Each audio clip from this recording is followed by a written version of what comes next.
حضرت عیسیٰ گزر رہے تھے نا ایک دفعہ دریا کے کنڈے کنڈے جا رہے تو دیکھا یوحنا، جس کو آپ یوحنا کہتے ہو اور اس کو انگریزی میں جان کہتے، جان دی بیپٹسٹ کہتے، وہ دریا کے کنارے مچھلیاں پکڑ رہے تھے۔ حضرت عیسیٰ نے کہا آؤ تمہیں میں انسان پکڑنے کا طریقہ بتاؤں، تو یوحنا ان کے ساتھ ساتھ چل پڑے۔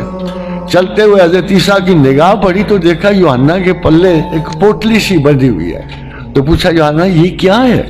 فرمایا یا نبی اللہ 2 روٹیاں ہیں۔ پوچھا 2 روٹیاں کیوں؟ کہ یا نبی اللہ ایک آج کے لیے ایک کل کے لیے رکھیے۔ حضرت عیسیٰ نے کہا واہ یوحنا واہ، تم نے تو ہمیں توکل میں پرندوں سے بھی نیچے گرا دیا، کسی پرندے کے گھونسلے میں بھی 2 وقت کی روٹی دیکھی، تو ایک کو تقسیم کر اور ایک ساتھ رکھتے، بس اتنا آسرا کافی ہے۔ یہ سیکیورٹی ہے جو ہمیں خوف زدہ کرتی ہے۔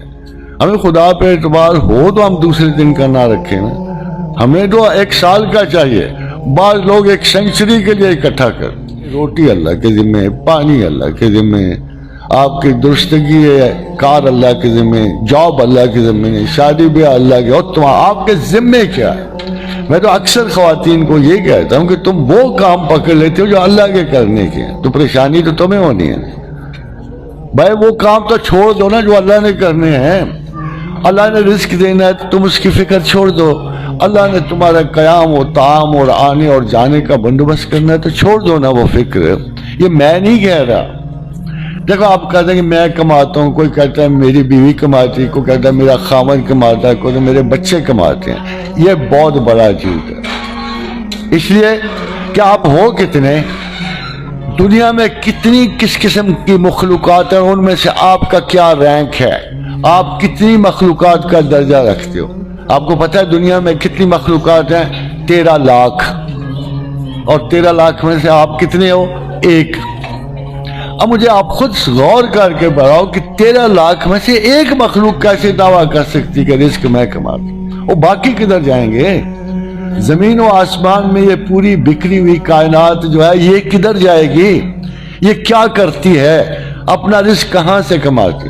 مطلب کیا افسانہ حیات ہے؟ سارے عمر محنت کی، مکان بنائے، پیسے اکٹھے کیے، بچوں کی فکر کی، یہ سوچ کے کہ ہم ان کے خالق و مالک و وارث ہیں، مگر کتنا افسانہ ہوتا ہے، کتنا جھوٹ ہوتا ہے۔ جب آپ کھل کے کھانے کے قابل ہوئے، کبھی ایک مرد سے آشنائی، کبھی دوسرے مرد سے آشنائی، کھانا گیا، خالی احتیاط پہ جی رہے ہیں، پانیوں پہ جی رہے ہیں، and when they were able to use that money they would، بلاوا آ جاتا ہے، حکم آ جاتا ہے کہ بس بھائی تمہاری ڈیوٹی ختم ہو گئی، تو پھر ہمیں کس لیے بھیجا گیا؟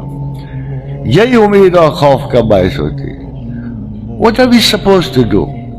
آپ 14 میل اوپر چلے جانا تو آپ کا یہ بدن کسی کام کا نہیں۔ یہ زمین ہے، اس زمین کے آثار محدود ہیں، یہ اتنی کھلی نہیں ہے کہ آپ کو صدیوں تک پال سکے۔ 200-300 سال رہ گئے، سائنسدان کہتا ہے 300 سال اور ہے دنیا، اور ہمارے حساب سے کچھ 400 سال ہوگی، 450 سال ہوگی۔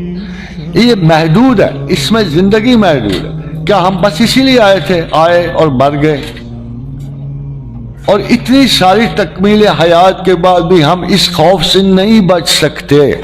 اب امید دیکھو، ساری دنیا میں ڈھونڈ مارو، سارے فلسفے ڈھونڈ مارو، سارے دانشور ڈھونڈ مارو، تمہیں کوئی زندگی کا وعدہ نہیں دیتا۔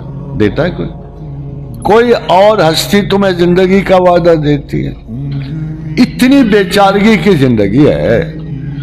وہ جاپان میں پتہ کیا کرتے ہیں، کو محبتانہ کو ہو نا، وہ پہاڑ کی چوٹی پہ چڑھ جاتے ہیں اور وہاں کوئی یوم وصال منا رہے ہوتے ہیں۔ جس دن ان کا کوئی دوست، کوئی اپنے یہ جو گرل فرینڈ بوائے فرینڈ نانا آئے، اسی دن وہ اوپر سے چھلانگ لگا کے خودکشی کر سکتے۔ انسان تو اس قابل نہیں ہے۔ ہائیسٹ ڈیتھ ریٹ ہے جاپان کا ان ہلکی ہلکی مایوسیوں کی وجہ سے۔ میں آئرلینڈ سے ہو کے آیا تو مجھے ڈاکٹرز کہنے لگے کہ every 3rd case is suicidal. Every 3rd case which comes to hospital is suicidal. اور سوال یہ ہے کہ مرنا آسان کیوں ہے؟ مرنا اس لیے آسان ہے کہ زندگی نری اذیت ہے، نری عذاب ہے۔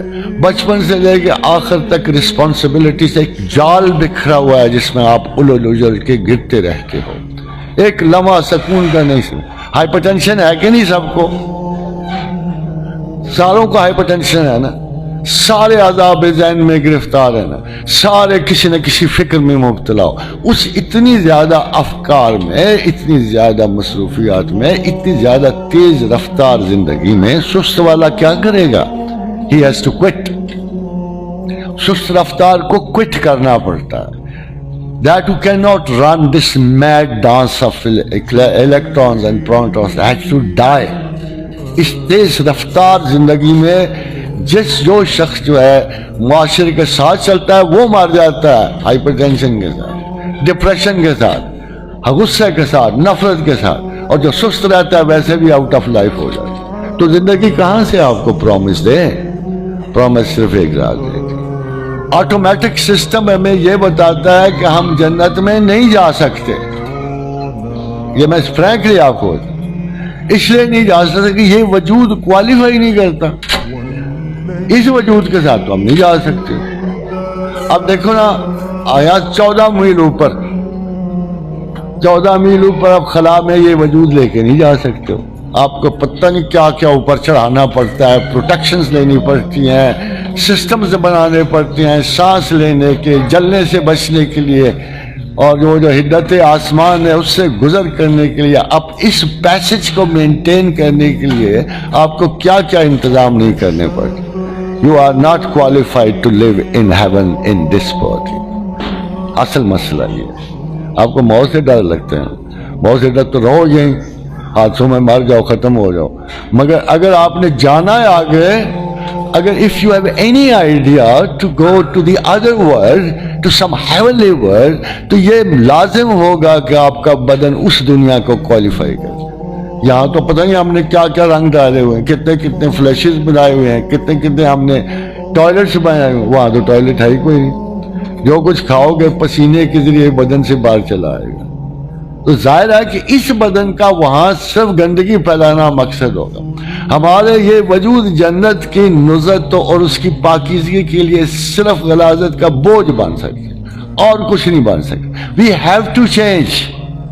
We have to change. راستہ ذرا مشکل ہے, تنگ ہے, ایک سٹینڈرڈ ہے, ایک کوالیفائنگ مارک ہے جس کو ہم نے عبور کرنا ہے. وہی ہماری امید ہے, صرف اللہ کی ذات. وہ کہتے ہیں نہیں تم نے مرنا نہیں ہے. مرنے کا سوچ کے کتنا خوف آتا ہے, دل دہل جاتے ہیں, رنگ زرد پڑ جاتے ہیں, خزاں کے سوکھے پتوں کی طرح لرزنا شروع ہو جاتا ہے بندہ, ہے نا. مگر صرف ایک امید باقی ہے, ایک. مگر اس امید کے لیے کوالیفیکیشن کیا ہے؟ بہت زیادہ نہیں ہے, بڑی نہیں ہے. ایک اخلاص ہے کہ مخلصانہ ایک بات کہہ دو, یس آئی بلیو ان گاڈ, یس بس. اِنَّا هَدَيْنَاهُ السَّبِيلَ اِمَّا شَاكِرٍ وَإِمَّا كَفُورًا. تمام رستہ, تمام حیات, تمام علم, تمام زندگی صرف ایک چیز کے لیے دی ہے کہ تم اس بات کا تہہ دل سے, خلوص دل سے اقرار کرو کہ وی بلیو ان گاڈ. آمنت باللہ ورسولہ, آمنت باللہ ورسولہ, آمنت باللہ ورسولہ. Yes I believe in my God, I believe in my prophet. مجھے یقین ہے. مگر ایمان آ جاتا ہے, لسان ہوتا ہے بندہ, زبان ہوتی ہے, اسے ہم کہہ دیتے ہیں لا الہ الا اللہ. مگر یہ ابتدا ہے, یہ اس کلاس میں داخلے کا نام ہے. اب پریپ سے اٹھ کر آپ ایم ایس سی کی ڈگری نہیں لے سکتے ہو. یہ آپ کو یاد ہونا چاہیے. یہ چھوٹی سی کلاس سے آگے بڑھنے کے لیے ہمیں دستور عمل چاہیے. اگر if you believe in God, then believe in what God says also.